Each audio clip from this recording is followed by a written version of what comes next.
Découvrez dès maintenant votre nouveau portail d'information locale en Meuse, Marne et Haute-Marne. Accédez gratuitement à l'actualité qui vous concerne en temps réel, tous les jours, à tout moment, tout simplement. Retrouvez en plus du direct tous vos programmes en replay ainsi que tous vos jeux concours. Alors, tout de suite, sans plus attendre, rendez-vous sur puissancetélévision.fr. Des suppressions de classes mettent en colère des professeurs et les parents d'élèves. Lors de la Saint-Valentin, il était possible de se faire livrer le petit déjeuner au lit. Le préfet de la Marne était ce matin au lycée François Ier de Vitry-le-François.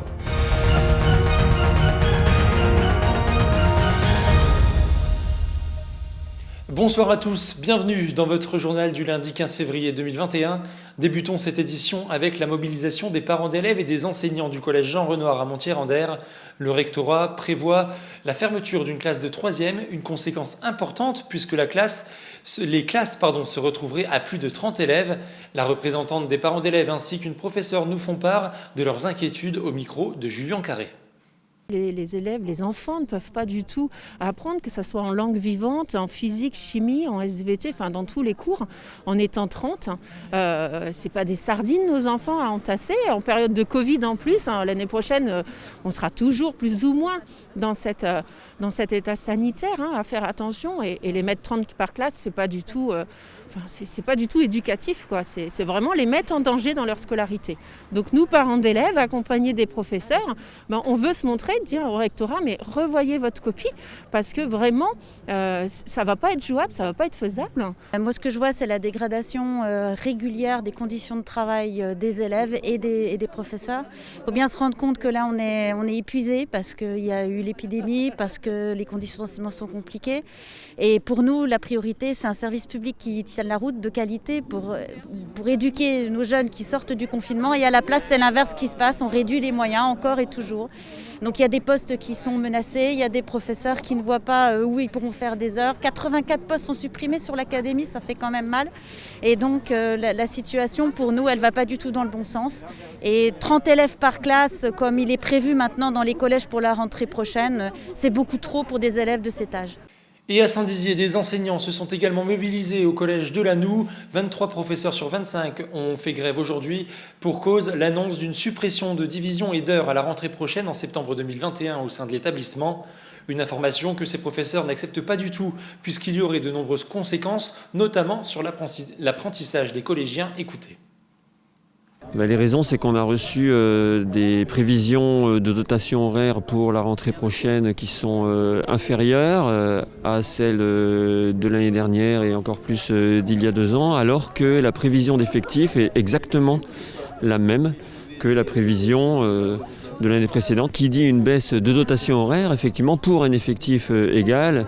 Dit dégradation de la qualité de notre encadrement. En plus, ça va amener à faire des choix dans les enseignants qui peuvent rester ici, pas rester ici, une augmentation du nombre d'enseignants qui vont se retrouver à travailler sur plusieurs établissements, sans rentrer dans le détail de la manière dont ça se passe. À partir de là, quand on a des enseignants qui sont sur plusieurs établissements, on en a par exemple qui ne peuvent pas être présents à une pré-rentrée ou à des conseils de classe parce qu'ils sont sur un autre établissement à ce moment-là.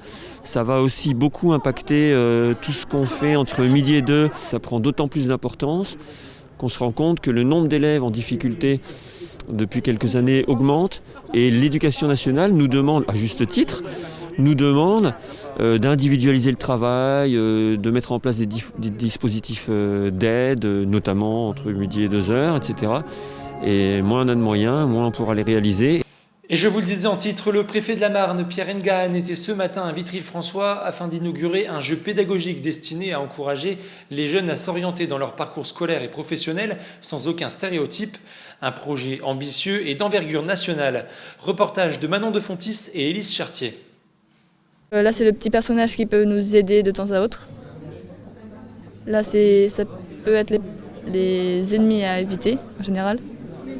Et en haut, on a les missions du coup à suivre. Donc activer les leviers, suivre les sources de lumière pour trouver la sortie.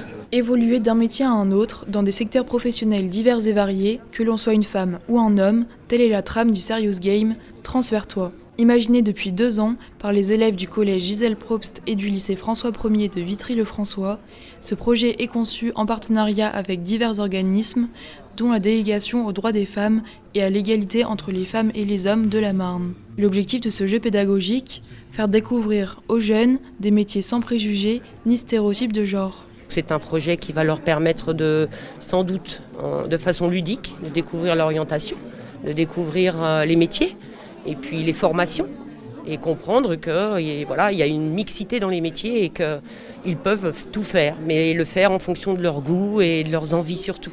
Voilà. Et ne pas subir leur orientation, mais la choisir. L'idée, c'est d'accompagner les élèves autrement, parce que la partie orientation est très compliquée.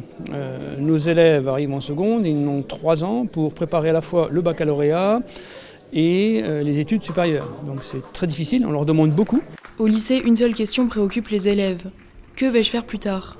Ce jeu vidéo Transfère-toi leur permet d'obtenir des réponses. Ça m'a apporté certaines connaissances. Il y a le jeu qui a quand même beaucoup de propositions dedans, dans plusieurs branches de métiers on peut dire. Et oui, c'était même un projet très intéressant à faire.